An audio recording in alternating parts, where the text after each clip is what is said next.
Salut à tous. Bon, comme vous l'avez vu dans le titre, on va entamer ensemble l'aménagement d'un nouveau camion, un petit T5 phase 2. Donc ça va être le départ d'une petite série de vidéos que je vais essayer de vous faire sur l'aménagement d'un van. Je vais essayer de reprendre un peu toutes les grandes lignes et tous les points auxquels il faut faire attention lorsqu'on décide d'aménager son petit van pour les vacances ou pour les week-ends.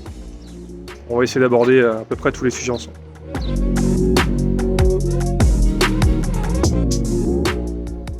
Donc comme je vous le disais, un T5 blanc, L1, phase 2, moteur 2 litres TDI 102 ou 105 chevaux, je sais plus exactement. Côté intérieur, c'est fermé. À l'intérieur, on a un petit intérieur cuir gris très chouette. Dans la partie chargement, voici ce qu'on a. Donc évidemment, cette jolie armoire Wurtz, elle va dégager. Et pour une fois, j'ai choisi un véhicule qui avait deux portes arrière vitrées plutôt qu'un rayon. C'est la première fois que j'aménage un véhicule avec deux portes, je pense que ça va pas changer grand chose. Donc moi, la toute première chose que j'aime faire quand je viens d'acheter un camion déjà, c'est le nettoyer, le récurer. J'ai horreur de travailler sur un camion qui est sale. Bon là il est pas très sale, mais il l'est un peu quand même. Tout ce qui est jantes, roues, etc. c'est plein de boue. Donc on va lui mettre un grand coup de Karcher, un grand coup de produit partout, pour qu'il soit propre et qu'il sente bon. Allez, let's go.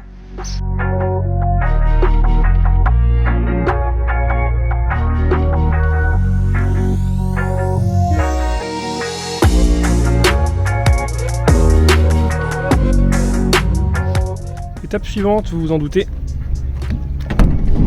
on va s'occuper de ça. Donc on va tout vider, c'est-à-dire on va enlever cette armoire qui est là, on va enlever toutes les garnitures, d'ailleurs on va les jeter parce qu'elles sont cuites, les portes arrière également, les plafonds et le plancher. Voilà, le but du jeu, il est 10h, c'est avant midi, avoir tout enlevé, cloison comprise. Let's go.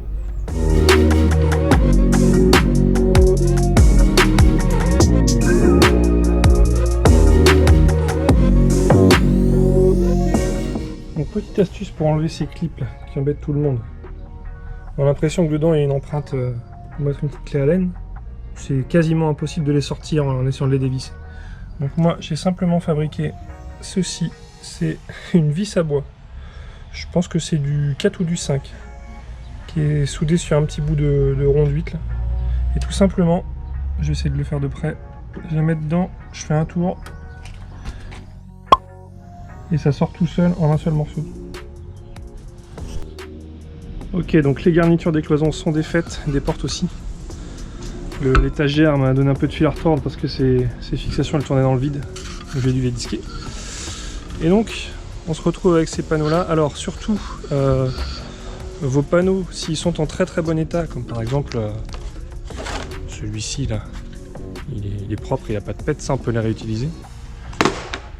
Tout ce qui est abîmé comme ça ou les autres, ça part à la poubelle. En revanche, n'oubliez surtout pas d'en faire des gabarits avant de les jeter. Donc nous tout ça on s'en fiche, on n'en aura vraiment pas besoin, parce que ça c'est les panneaux des bas arrière, on va faire des panneaux complets. Les petits j'en ai déjà des gabarits, mais comme ils sont en bon état, on peut les garder. Et le grand, c'est celui du car derrière le conducteur. Et ça nous, il y aura la cuisine devant, donc on met pas de panneaux. Donc je vais juste garder ces deux là. Et en revanche, je vais faire un gabarit pour ces panneaux de porte, parce que là il y a un gros pet dedans, je remets pas ça. Et j'ai l'impression... Non, j'allais dire, je crois que les deux panneaux de porte sont les mêmes, mais pas du tout. Donc je vais faire des gabarits de ces deux là. Et je les referai avant de les moqueter au moment de l'aménagement. Donc je m'attaque au plafond, et quand ce sera fait, j'enlève la cloison là-bas et le sol à peu près en même temps. Je pense que je vais commencer par la cloison. Allez, go.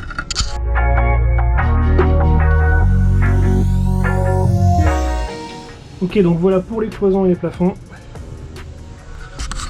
Concernant les clips, bien sûr, vous faites des boîtes avec tout ce que vous voulez garder. Là, j'ai mis les petites lumières, le cric, etc. Il y avait un petit peu de hasard dans la boîte, je vais faire du tri après.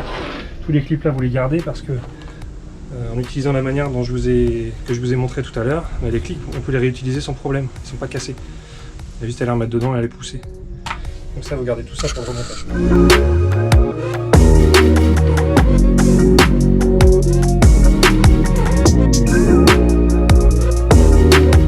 Donc j'ai commencé évidemment par enlever les seuils. Donc quand on voit la terre qu'il y a là.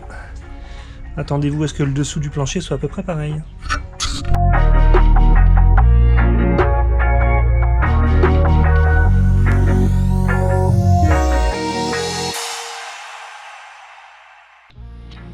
Bien bon, c'était pas une masse à faire, mais le plancher est dehors, il était en un seul morceau donc il était vachement lourd. En plus il était collé avec, là on voit mieux là, une espèce de mastic bitumeux là. Donc lui on le garde parce qu'on va le réutiliser. On a un peu de travail avant, je vous laisse évaluer.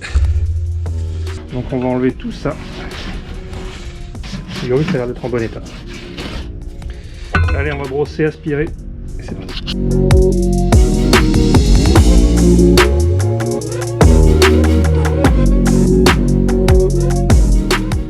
Bien, en ce qui concerne le nettoyage intérieur, c'est terminé. Donc j'ai frotté partout. Il reste un petit peu de cette espèce de mastic bitumé, mais impossible à enlever sans gratter comme un forcené. Donc je pense qu'il restera sous le plancher, c'est pas très grave. J'ai nettoyé toutes les parois, les plafonds. Il y a un tout petit peu de rouille de surface au niveau du sol, au niveau du seuil, pardon, à l'arrière. Donc tout ça, je vais le traiter. Je vais traiter également tous ces frottements là où il y a un petit peu de métal visible. J'en ai un petit peu là aussi au bord de la porte. Donc tout ça va prendre un convertisseur de rouille quand il y a besoin et du primaire. Et on aura enfin l'habitacle tout propre qu'on souhaite pour pouvoir commencer l'aménagement. Voilà, donc on a terminé la première partie de l'aménagement, qui n'est pas la plus rigolote. Je me mets à l'ombre, on sera mieux. Donc on a dépoilé complètement l'intérieur, tout nettoyé. Vous pouvez voir ici, j'ai traité au convertisseur de rouille et au primaire peinture tous les endroits qui avaient besoin de l'être. Donc on a un intérieur parfaitement propre qui est prêt pour les prochaines étapes. On va attaquer un petit peu ce qui fait le plus peur, pas ce qui est le plus compliqué, mais ce qui fait le plus peur, à savoir les ouvertures. On va percer une fenêtre ici au-dessus de la cuisine. On va percer un lanterneau sur le toit. On va également percer les aérations basses qu'on mettra dans la porte latérale. On va commencer par isoler le sol. Comme ça, on pourra marcher sur un plancher qui est un peu plus dur et un peu moins bosselé que le plancher tôle d'origine. Donc on va voir ça ensemble dans la prochaine vidéo. D'ici là, bon vent, Kenavo!